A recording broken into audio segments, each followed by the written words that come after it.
mabota na mabota bamoya awa koluka ngai nzambe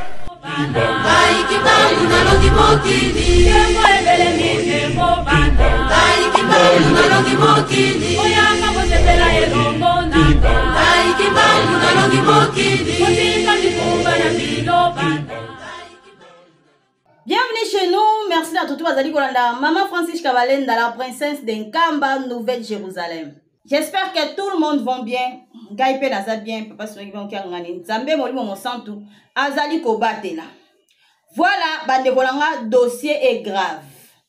En tout cas, bolanda ngai bien. Bolanda ngai bien. Makambu ya Angola ezo kende na ndenge moko ya malamu te.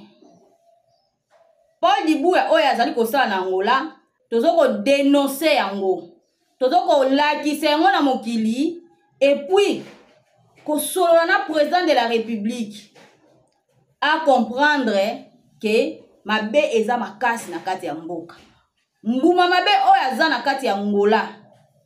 Comme Paul Dibuya amipesa kombo ya Paul Kisolokele azo bebisa mboka. Alors bozwa bakiti bovanda bokomiselanga émission oyo tina président de la République, tous les 3 présidents du Congo.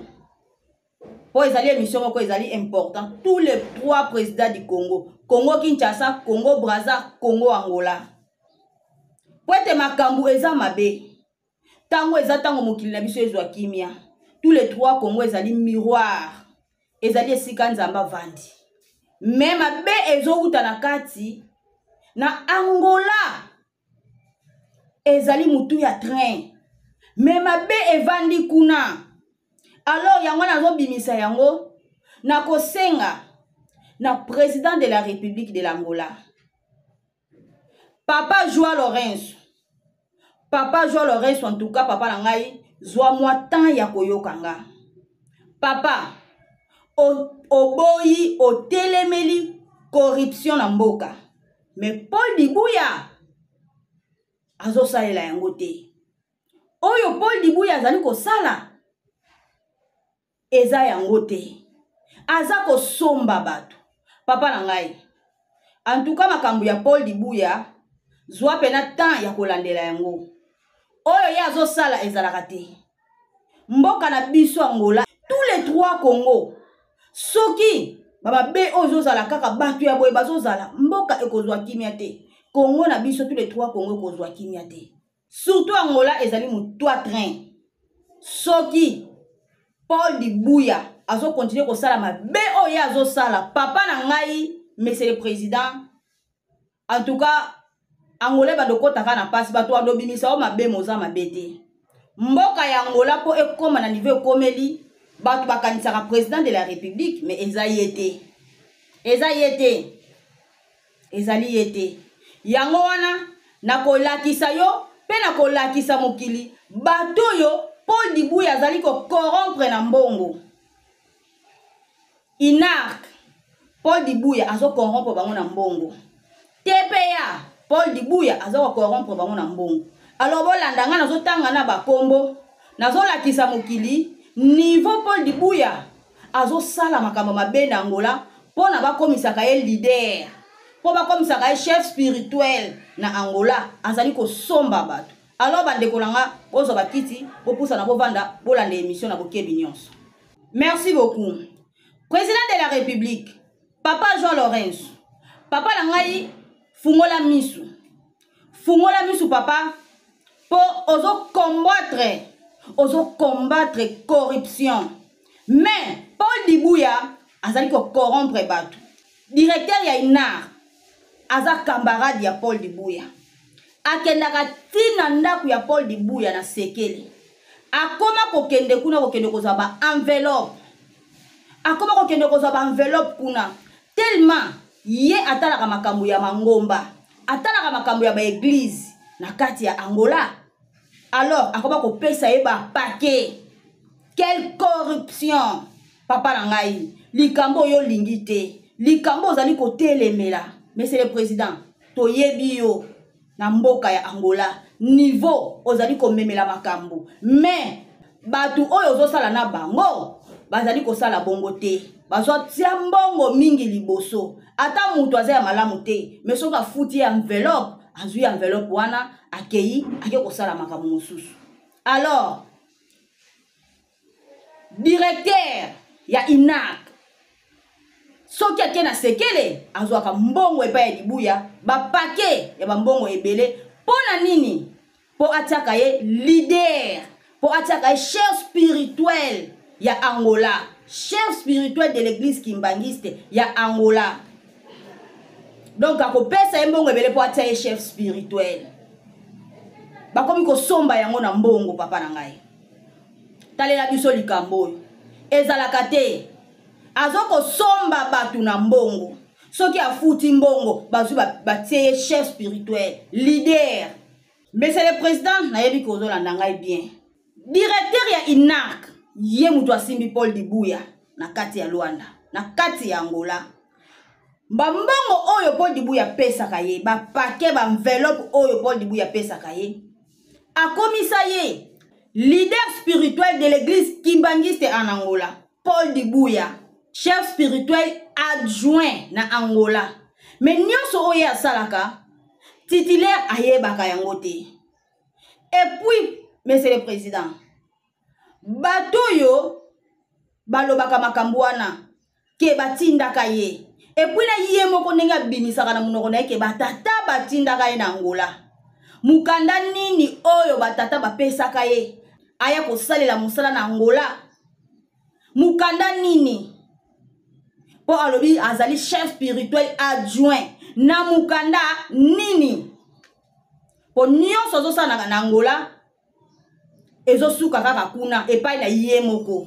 Alors leader baza collaborer te, leader ayebi makambo ya salaka te, eza corruption. Esika vanda wana ezali ya yete batinda yete mais akenda komi vandisa na makasi azali kofuta batu bambongo po balobelaka ye po bakomisa ye chef spirituel po bapesaka ye mikanda.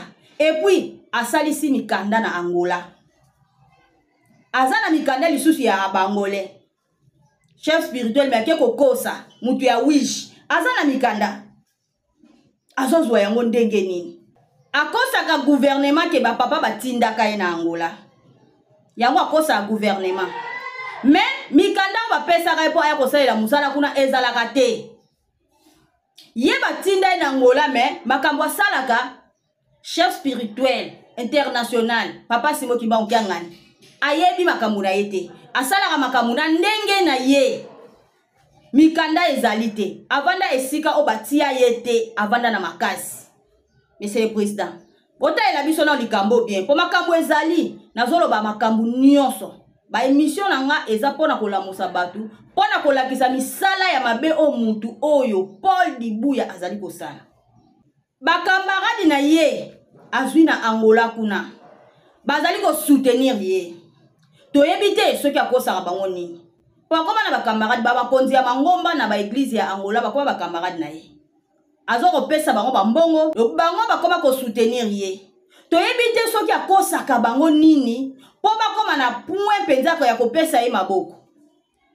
Monsieur le président totanga quelques papa ba o bazo soutenir ye papa Pongolo papa Beton oyo azalaka secrétaire ya Sika Kala papa Louis Ngimbi yebe akendaka na sekele na ndako Paul akenda kozwa mbongo baza ebele mais totangika misato ba oyo bakendaka na ndako Paul Dibuya ba oyo bazo soutenir Paul Dibuya bazali ko soutenir ba crime ya Paul Dibuya oyo azali kosala batata oyo mais ba kombo ya bato eza ebele toko banda ko ya nango tellement bozo soutenir corruption na mboka biso toko ya na ba vérité.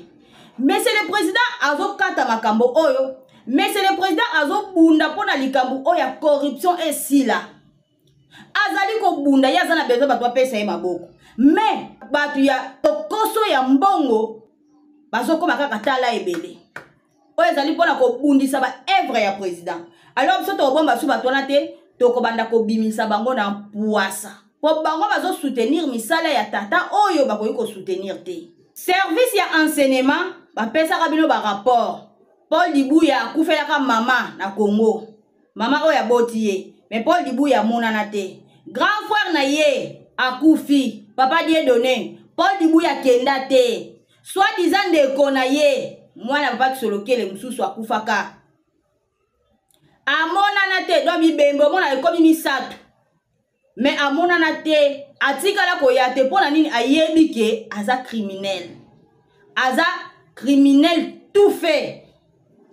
Akoyate banda kota vanda na Angola wana mi vandisa abimaka te akende Congo po ayebi ke soka komi azonga lisusu te po aza bienvenu te azali mutu ya malamu te ayaka te soka kendaka te pona nini ya kufe akufela bandeko oya ye azomona na te pona nini mama oya boti ye amona na te pourquoi amona na te pona nini ayebi tina oyo aboyaka komonanela do akanga ba esika moko na Angola donc yo famille onini etali ete azokolakisa famille oyo batu oyo bazosangisa crime bazosala crime na bango nde azolakisa lokwa famille na ye me baza bandeko na ye te mais tellement que bazosala eloko moko bazosangana na misala na bango ya mabe bazoko lia bambongo ya batu ale bazoko milakisa lokwa baza bandeko. Ye Paul Dibuya papa kisoloke tango akabwani na mama na ye nde mama na ye kozwa zemi na ye nde mama na ye kozwa zemi na ye papa na ye kombo na ye Ngimbi kombo ya Paul Dibuya ezali Paul Dibuya Ngimbi azana bandeko na ye azana bandeko na botami tata moko bazali donc bakonzi ya mboka Paul Dibuya azali kokosa bino azaba kosa bino na misala oyo azali kosala oyo azali kosala bokomona ngo lokola malamu na makambo azali kosala bomona ngo lokola sala makambo malamu nzoka nde azokosa azosala makambo ya malamu te ndenga azawana président ya Brazzaville na Brazzaville esi ba comprenaka ye bayeba kiki ye na Brazzaville akendaka lisusu te akima po ba comprenaki misala na ye. Paul Dibuya azali ko bomba manasima ya misala azali ko sala wana azokosa bino na Brazzaville batimbela kiye ba comprenaki ki aza mutu malamu te mbuma mabe akimaka kokima na Brazzaville akendaka lisusu te. Tozali ko alerter même mama président ya Assemblée nationale Mama Sekera en tout cas bozala mayele yo pe ozali ko soutenir Paul Dibuya azali ko mbale bino azali ko kosa bino bozala vraiment mayele mama na ngai na yeko avisar yo zala prudent na Paul Dibuya azali ko mbale bino azo kosa bino aza mutu ya malamu te. Papa Simon Kimbangu auta Angola à travers ya révélation ya maman Ndona Béatrice boyebi yango alors mutu moko te koya lelo akolata kombo ya Kimbangu ke azali mwana ya Kimbangu ke yende batinda kikuna non tous les trois Congo ezali mboka ya Kimbangu Congo Angola esika tata Simon Kimbangu autaka ava akende Congo ava akende kofungola esika wana nkamba mve Jerusalem mais abandelaka na Angola oyo ezali mabele ya Kimbangu. Angola ezali mabele ya Kimbangu. Congo Kinshasa ezali mabele ya Kimbangu. Congo Brazzaville ezali mabele ya Kimbangu. Ba Congo nyonso misatu ezali bamboka oyo ekotambwisa mokili. Ezala mabomba miebele. Surtout na Angola ebombi makambo ebele. Biso tozo vivre kaka boye. Tozala makambo important. Oyo il faut to sala nan to salite na mokili oyo. Paul Dibuya oyo azo sala ezali ba ventir. Makambo ya solo ezali po azali ko etufe eloko o nzambe azolinga ya ko sala na Angola. Ko fungola moto moyindo sagesse spirituelle intelligence. Ko yeba ko créer. Okoma ko sala pe mutuka o sala pe boye. Mais pour efungwama il faut tata Simon Kimbangu kiangani ayana Angola. Esika makambo ya moyindo, esika mayele bwana ya moyindo evandi. Makambo ezali spirituellement. Angola ebombi makambo ebele ya bonzambe. Siko mboka yango esika Satan avandi azali ko dominer ko sala biloko oyo azosala wana yango te sur le plan spirituel nzambe azolinga asala yango te wana eza nango na tina moko te. Wana penza eza na tina moko te. Eza na tina moko te. Azali de ko étouffer makambo nzambe azolinga asalela biso. Aza ko étouffer yango. Mais bato bazo comprendre te. Bozala musika na nkamba te. Bozala musika na nkamba te. Pon kamba ezali espoir du monde. Esika nzambe avandi. Esika mabota na mabota bakoya koluka nzambe. En particulier les trois Congo. Congo Angola, Congo Kinshasa, Congo Brazzaville. Bamboka nyoso misato oyo. Ezali bamboka ya nzambe. Bamboka o nzamba pona avanda. Paul Dibuya akosaka bakonzi ya mboka na Angola ke Papa Simon Kimbangu Kiangali alingaka mbongo ekende kaka na Congo. Batonga Angola te. Non, c'est faux. C'est faux, archi faux. Makambo église Kimbani sezali tracé. Et si ba trasa yango. Totonga bamboka na biso et puis totonga nkamba. Pon kamba nde esi na uti kolobela yango. Esika mabota na mabota bakoya koluka nzambe. Alors, azokosa ke balika mbongo kendaka Congo me batonga Angola te. Non. Non. Paul Dibuya za moyibi. Az escroc. Nyonso wana po ye avanda wana. Po ye doki yende atala Angola. Anyoka mapona lingomba ote. Aza eloko ta ko tombola lingomba église Kimbani c'était komisango ya ye. A komisango particulier po ekoma ya ye na Angola non. Non. Pasi ya Kimbangu. Ya nga bebisa programme nyonso on nzamba sala kiti pona tous les trois Congo. A bebisa yango détruire yango. Metoko tikela etango wana te. Akolonga yango te. Akolonga yango te. Po te tango eza tango moto mundo asepela. Moto mundo nana asepeli te.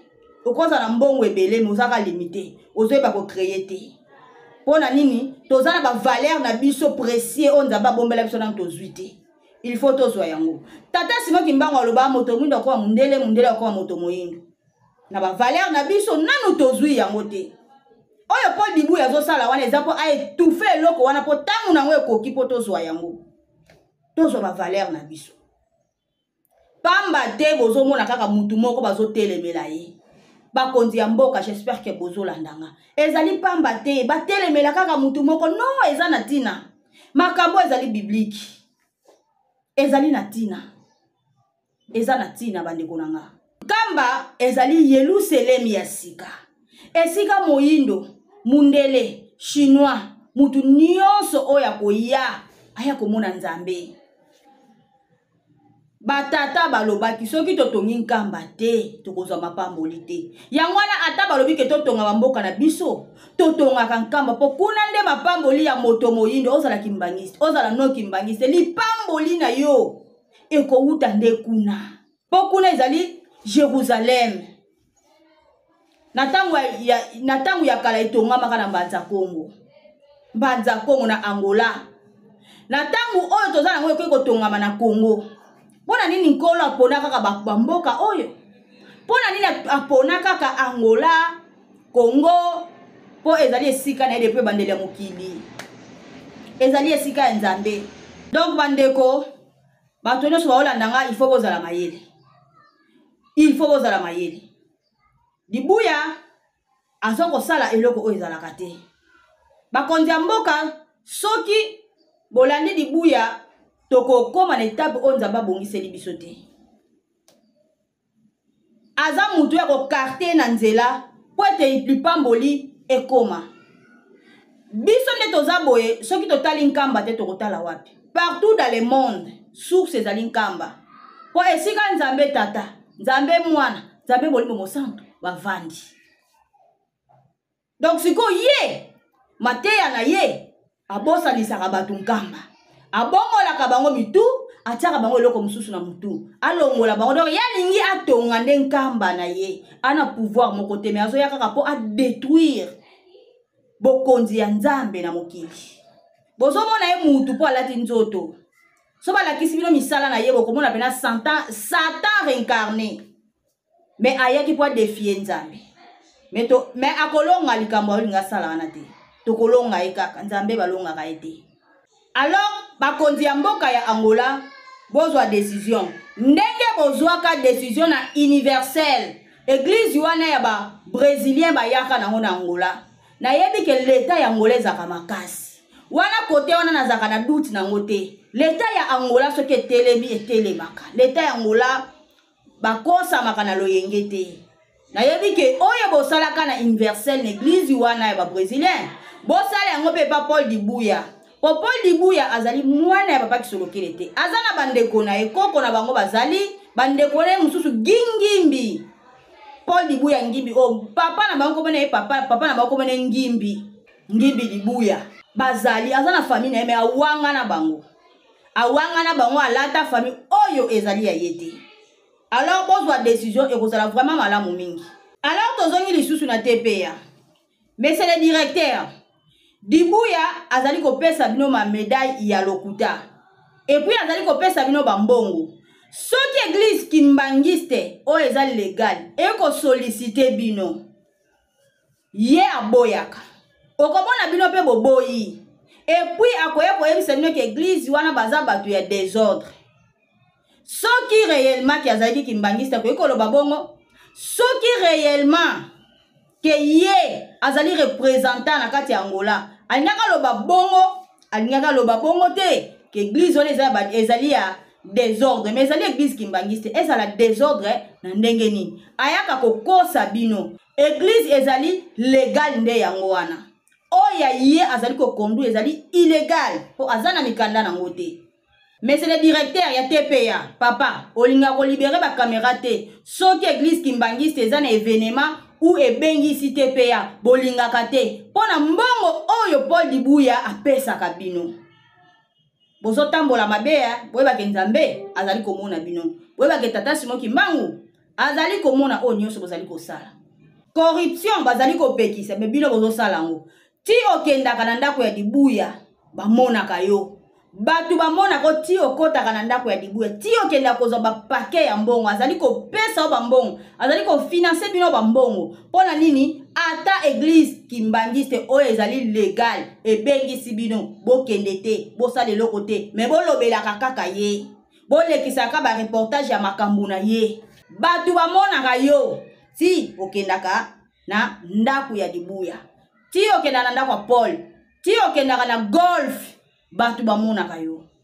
Papa ministre de l'Intérieur, Papa Robino, le 25 mai, oboyaka, bana tata Simon Kimbangu, basala marche, babondela, pona Dibuya. Dibuya eko convaincre bino, pona mbongo o azali ko pesa bino. Bozali ko pesa nzambe pasi pe mawa. Bozali ko bebisa mboka. Yango mboka ezokelela kokufa bozo comprendre te pasi ezouta wapi. Oyo Paul Dibuya azali kosala azoboma mboka. Tozali ko alerter bino, tozali ko lamusa bino. Bakonzi ya mboka. Boyeba ke muto boyamba na mboka wana azonga illégal. Ba refulaka na 2003, aye kozonga na 2014. Aye asalisi pe mikanda comme angolais. Aye kokosa batinda kiye na Angola. Mais azana mikanda ya Angola te, azana mikanda epe oyo asailaka ki chef spirituel intérim wana te, ki chef spirituel adjoint wana te. L'église kimbangiste, ba chef spirituel adjoint bazalaka te.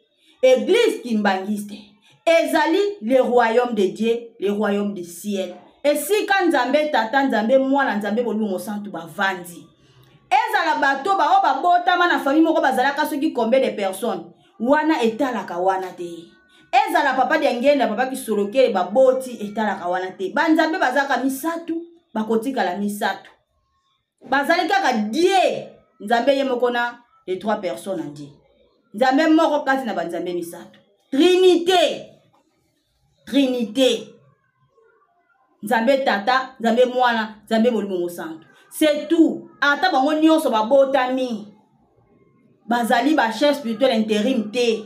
po nzambe akabolaka trône na ye na bato mosusu te adivisaka trône na ye te autilisaka ngo ye moko na banzoto na ye misato yango toza na papa Simon Kimbangu kiangani c'est papa Simon Kimbangu aza na nkamba Nouvelle Jérusalem ye azali mokokisi ya bilaka bakonzi nyonso ya Congo Kinshasa Brazza Angola soki bapesi ye confiance bokomona Afrique na biso ekobonga pour tous les trois Afrique tous les trois Congo soki esimbami bopesi ye confiance po bozwi ya moyindo mbolamu ya moyindo pasi ya moyindo kolela moyindo nyonso eza na maboko ata Simon Kimbangu kiangani tellement que mokili ezali kososola ye te yango tozozwa kimia te kimia na biso eze epai na ye soki mokili esosoli ye tozwi kimia soki bakonzi ya mboka botalisi epai na ye tokozwa kimia Angola eza mboka oyo kokoma ndenge ekomi bongo te po papa diangenda bombaka makambu na kati ya bandako ya golf wana mpona Angola ebeba te